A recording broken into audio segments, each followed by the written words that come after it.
দুনিয়া তৃপ্ত করে না, দুনিয়ায় তৃপ্তি মিলে না বন্ধু। এটা তৃপ্তের জায়গা নয়, এটা তৃপ্ত হওয়ার জায়গা নয় বন্ধু।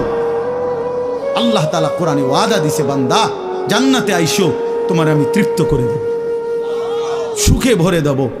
মা তাশতাহি আনফুসুকুম, যা দিল চাইবে বান্দা আমি সব দেব। তোমার চাওয়া শেষ হইলে ওয়ালাদাইনা মাজিদ, আমার কাছে আরো অগণিত আছে কোটি কোটি নিয়ামত, যেগুলো তুমি নামও জানো না, চিনো না বান্দা। তুমি চাও নাই, আমি আল্লাহ নিজের থেকে আরো কোটি কোটি দেব। তুমি আইসো বান্দা, তুমি জান্নাতে আসো, তুমি সবর করো, অপেক্ষা করো। আল্লাহ আমাকেও বুঝার তৌফিক দান করে, সবাইকে বুঝার তৌফিক দান করে। আপনাদের এই মাহফিল আমি শুরু থেকেই বললাম কষ্টের আয়োজন। কষ্ট করে ভাবেন, নিজের ফিকির করেন, নিজের ভালো নিজের কল্যাণ ভাবতে শিখেন। আমি যে আয়াতগুলো